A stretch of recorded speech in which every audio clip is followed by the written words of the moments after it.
لو تناهيتم إلى سر الحياة وصنعتم كائنا حيا نرى. یہ جو بعض لوگ مبالغہ آرائی کرتے ہیں کہ قرآن میں سارے علوم ہیں، یہ مبالغہ آرائی ہے. سارے علوم کا قرآن میں ہونا یہ قرآن کی تعظیم نہیں ہے، یہ توہین ہے. دیکھو کچھ علوم ایسے ہوتے ہیں جو ضروری تو بہت ہیں، لیکن آپ کے لیے اس کا آنا آپ کی عزت نہیں ہے اس میں. مثال کے طور پر ایک پنچر لگانے والے سے پوچھیں کہ آپ کو ٹائر کا پنچر اچھا لگانا آتا ہے؟ اگر وہ کہیں نہیں لگانا آتا تو اس میں اس کی عزت ہے یا ذلت ہے؟ بولو ذلت ہے. لوگ کہیں گے وہ والا تو بندہ بڑا اچھا پنچر لگاتا ہے اور تجھے نہیں لگانا آتا. لیکن کوئی 20ویں گریڈ کا آفیسر ہو، اس سے آپ پوچھیں کہ سر آپ کو گاڑی کے ٹائر میں پنچر لگانا آتا ہے؟ کہیں آتا ہے. سر آپ کو جو چانپیں ہیں وہ بنانا آتی ہیں؟ گائے جب ذبح ہوتی ہے اس کی چانپیں آپ اچھی بنا لیتے ہو؟ ہاں بنا لیتا ہوں. لگتا ہے کوئی اٹھنا بیٹھنا آپ کا قصائیوں میں رہا ہے. ابا آپ کے 18ویں یا 19ویں گریڈ کے نہیں تھے، ابا کیا تھے؟ لگتا ہے ان کی بھی کوئی پنچر کی دکان تھی، ورنہ ایک 18ویں 19ویں گریڈ کے آفیسر کا پنچر لگانے سے کیا تعلق ہے؟ سمجھ رہے کہ نہیں سمجھ رہے؟ تو ایک ہی چیز کا آنا ایک شخص کے لیے عزت کی بات اور دوسرے شخص کے لیے ذلت کی بات. کیا مطلب؟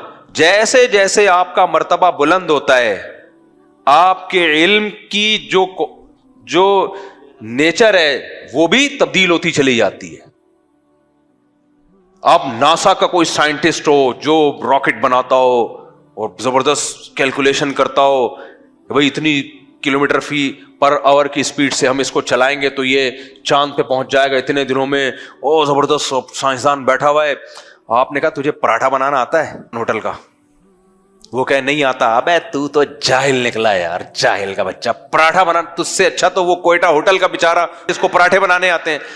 اچھا انڈا آملیٹ اچھا بناتا ہے یا ہاف فرائی اچھا کر لیتا ہے؟ یار مجھے تو انڈا کھانا آتا ہے بس. ابے تجھے آتا کیا ہے؟ تو بھائی اس کو یہ چیزیں اگر آتی ہوتی نا تو یہ عیب کی بات ہوتی. بغلیں صاف کرنا آتی ہیں نہیں ہے. کٹنگ ہیئر بہت اچھی کر لیتا ہے. تو ایک ہیئر ڈریسر کو یہ چیزیں نہ آتی ہوں تو ذلت کی بات ہے، لیکن ایک سائنٹسٹ کو نہ آتی ہوں تو عزت کی بات ہے. کیوں آئیں گی بھائی اس کو یہ چیزیں؟ کیوں آئیں گی یہ چیزیں؟ اب قرآن کا جو ٹاپک ہے نا وہ اگر سائنس ہوتا، مادی زندگی ہوتی، تو قرآن تو اللہ کی کتاب ہے، اس کا تو ٹاپک سب سے زیادہ سپیریئر ہے بھائی. وہ انسان کو انسان بناتی ہے. سڑکیں کیسے بنانی ہے، ہوائی جہاز تتلیوں کی طرح کیسے ہوا میں اڑانے ہیں، کتنی گہرائی میں جا کے پیٹرول نکلے گا، یہ قرآن کا ٹاپک نہیں ہے. اور یہی قرآن کی عظمت ہے. ہمارے یہاں کچھ لوگ مبالغہ آرائی کرتے ہیں، کہتے ہیں قرآن میں سائنس ہے. ٹھیک ہے، کچھ سائنسی اصول قرآن نے بیان کیے جو آج ثابت ہو رہے ہیں، لیکن ان سائنسی اصولوں کو بھی بیان کر کے قرآن کا مقصد سائنسی اصول بیان کرنا نہیں ہے، اللہ کی قدرت بیان کرنا ہے. جیسے قرآن کہہ رہا ہے کہ کل فی فلک یسبحون، جتنے بھی ستارے سیارے ہیں سب تیر رہے ہیں. پہلے تو لوگ نہیں مانتے تھے اس بات کو، وہ تو کہتے ہیں یہ رکے ہوئے ہیں. قرآن نے کہا یہ سارے کیا ہیں؟ سب تیر رہے ہیں. لیکن اس سے قرآن کا مقصد کوئی سائنسی تھیوری پیش کرنا نہیں ہے. اس سے قرآن کا مقصد کیا ہے کہ بنانے والا وہ قدرت بھی رکھتا ہے اور علم بھی رکھتا ہے. کیونکہ جب کوئی چیز تیر رہی ہوتی ہے نا، ٹکر ہونے کا، دیکھو رکا ہوا آدمی کبھی کسی سے ٹکرائے گا؟ کبھی ٹکرائے گا؟ کہتے ہیں نا گرتے ہیں شہسوار ہی میدان جنگ میں. ایک مولوی صاحب کو کسی نے، مولوی صاحب دعا مانگ رہے تھے اللہ شہادت دے دے، تو کسی نے کہا مولوی صاحب شہادت کے لیے میدان جنگ میں لڑنا پڑتا ہے، حلوے میں کوئی بم رکھ کے نہیں پیش کرے گا آپ کے سامنے. یہاں بیٹھ کے حلوہ کھاتے رہتے اور شہادت دے دے شہادت دے دے. تو جو رکی ہوئی چیز ہے وہ تھوڑی ٹکراتی ہے، اس میں بیلنس کو قائم رکھنے کی کوئی ضرورت نہیں ہے. چلتی ہوئی چیزوں میں بیلنس، قرآن کہہ رہا ہے کل فی فلک یسبحون، ہر جو ستارہ سیارہ ہے اپنے مخصوص محور میں دائرے میں تیر رہا ہے. للشمس ينبغي لها ان تدرك القمر ولا الليل سابق النهار، ٹکراتے نہیں ہیں آپس میں. یہ کیلکولیشن کے بغیر پاسبل ہے؟ تو قرآن کا مقصد یہ بتانا ہی نہیں تھا کہ یہ تیر رہے ہیں. قرآن کا مقصد یہ بتانا تھا یہ تیرنا اس بات کی دلیل ہے کہ بنانے والے کے پاس علم ہے اور مینجمنٹ ہے. یہ آٹومیٹیکلی خود بخود نہیں ہو سکتا. خود بخود کوئی چیز چل رہی ہو ٹکرائے گی آپس میں وہ. اور اگر یہ ستارے سیارے آپس میں ٹکراتے بھی ہیں تو ان ٹکرانے میں کوئی حکمت ہوتی ہے. یعنی ایسا ٹکراؤ نہیں ہے کہ نظام کائنات تباہ و برباد ہو جائے, ایسا ٹکراؤ نہیں ہے. کوئی حکمت کے تحت ٹکرا رہے ہوں, اس سے کوئی نیا ستارہ وجود میں آ رہا ہو یا کچھ اور, وہ تو حکمت اللہ ہی بہتر جانے یا سائنسدان جانے, ہمیں نہیں پتا. لیکن نظام عالم تباہ نہیں ہوتا, ایسی موومنٹ ہے ان کی. اب موومنٹ ہی کو دیکھ لو نا, زمین سورج کے گرد بھی گھوم رہی ہے اور سورج زمین کو اپنے گرد گھماتے ہوئے کہیں اور سفر کر رہا ہے. یہ پورا پریوار چلتے ہوئے سب گھوم رہے ہیں بھائی, ہم ہی اکیلے ہیں جو نہیں گھوم رہے. یہ ویڈیوز دیکھ کے آدمی گھوم جاتا ہے یہ ہو کیا رہا ہے. اتنی زبردست قسم کی کیلکولیشن. میں نے ایک ملحد کی ویڈیو دیکھی جو خدا کو نہیں مانتا, لیکن جو تقریر کر رہا ہے نا اس سے خدا کا وجود ثابت ہو رہا ہے. وہ کہتا ہے میں خدا کو نہیں مانتا, لیکن پھر کہہ رہا ہے یہ جو بگ بینگ تھیوری ہوئی تھی نا, جو دھماکہ ہوا تھا, اگر یہ دھماکہ سیکنڈوں میں کے بھی تھوڑا سا اس میں فرق آ جاتا تو اس طرح سورج چاند ستاروں کا نظام وجود میں نہیں آتا. خود کہتا بھی ہے میں خدا کو نہیں مانتا, لیکن کہتا ہے یار ایسا اتفاق ہوا ہے کہ اگر یہ سیکنڈوں کے بھی فرق آ جاتا نا اس میں تو یہ نہ ہوتا.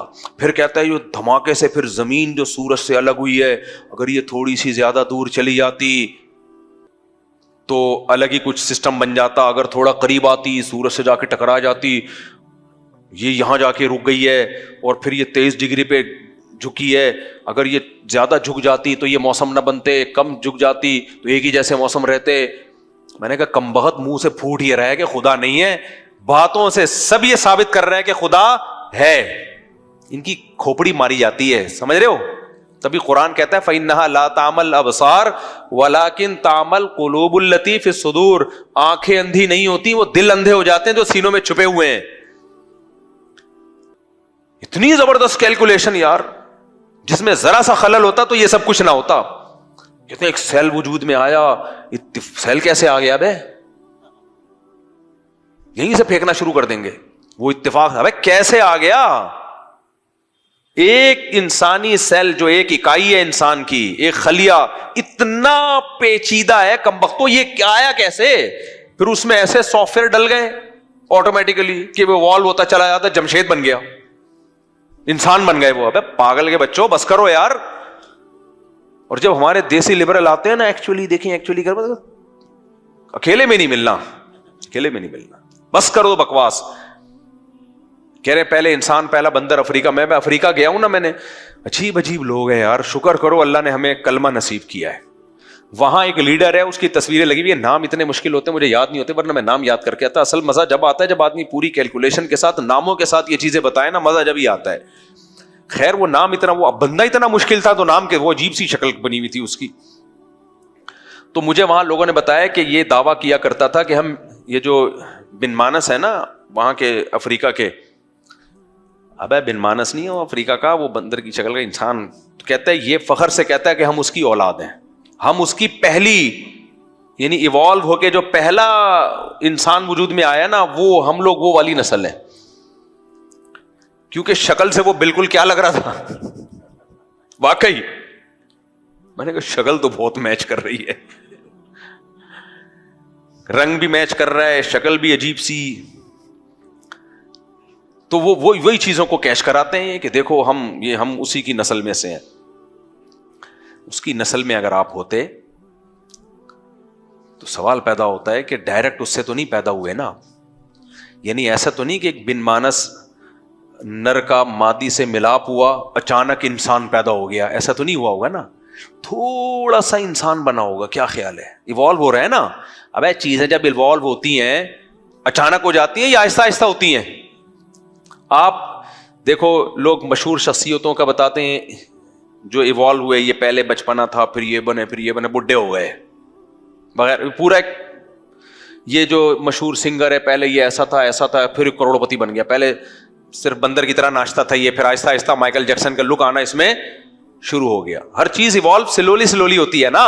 کیا خیال ہے, یہ عجیب ایوالو ہے. بن مانس سویا, بچہ پیدا ہوا, انسان پیدا ہو گیا اس میں, اور افریقہ کا انسان. اگر یہ ایوالو ہوئے ہوتے نا تو بن مانس کے بعد بھی کچھ ایسے ہوتے جن کی دم آدھی ہوتی ہے. دم ادھر سے مارکیٹ سے آہستہ آہستہ شارٹ ہو رہی ہے اور ادھر سے انسان کا روپ آہستہ آہستہ آ رہا ہے. ایسی ہزاروں نسلیں ہوتی, سمجھ رہے ہو کہ نہیں سمجھ رہے؟ ہزاروں نسلیں ہوتی, وہ سب مارکیٹ سے ایسی شارٹ ہوئی ہیں کہ نام و نشان ختم ہو گیا ان کا, اور ڈائریکٹ وہ افریقہ کا بندہ وجود میں آیا, کہہ رہے میں, اور پھر کہہ رہے یہ سارے میرے ایوالو ہوئے ہوئے لوگ ہیں. ہم لوگ جو ہے نا ادھر تھوڑا سا رنگ جن کا فیئر ہے, یہ سارے ہماری نسلیں ہیں. تو پھینکتے رہو, کوئی پابندی نہیں ہے. اللہ کا شکر ہے, اللہ نے ہمیں وحی کے علوم دے کر اس گند سے ہمیشہ کے لیے ہمیں نکال دیا. یہ کیا جا رہا ہے تمہیں یہ کہنے میں کہ جس اللہ نے بندر کو بنایا اسی نے انسان کو بنا دیا, جس اللہ نے بن مانس کو بنایا اسی نے کس کو بنایا؟ انسان کو. باقی جو ان میں سملیرٹی ہے, آنکھیں ہوتی ہیں, ناک ہوتی ہے, کان ہوتے ہیں, یہ اس لیے کہ قرآن کہہ رہا ہے امم امثالکم, میں نے جانور تمہاری طرح کے بنائے ہیں, انسان مانوس ہو ان سے. دیکھو ہو سکتا ہے زمین میں ایسی مخلوقیں ہوں یا کائنات میں ایسی مخلوق ہو جس کی آنکھ نہیں ہو, دیکھنے کے لیے کوئی اور سسٹم ہو, سننے کے لیے کوئی اور سسٹم ہو, لیکن ہم اس سے مانوس ہوتے؟ ہم تو دیکھ کے ڈر جاتے. تو اللہ نے جو زمین میں جانور بنائے ہیں وہ بھی کھاتے ہیں, پیتے ہیں, اور ان کے بھی اولادیں ہوتی ہیں, ان کے بھی سونگنے کے لیے ناک ہے. سملیرٹی رکھی ہے بہت ساری چیزوں میں تاکہ انسان ان سے مانوس ہو, اس کو لگے کہ یہ بھی ہے, ورنہ سمجھے گا ہی نہیں نا. انسان سمجھے گا کیسے ان کو؟ سمجھے گا پتہ نہیں کیا مخلوق ہے, یہ دیکھ بھی پائے گا کہ نہیں پائے گا. جنات بھی تو ہیں, فرشتے بھی تو ہیں, وہ تو ان کو تو سونگنے کے لیے ناک نہیں چاہیے, لیکن ہم ان سے مانوس ہوتے ہیں؟ نہیں ہوتے. تو اللہ نے ہی بندر بھی بنایا, اللہ نے ہی بن مانس بھی بنایا, اللہ نے جمشید صاحب کو بھی کس نے بنایا ہے؟ ڈائریکٹ اللہ نے اسی مٹی سے بنایا ہے.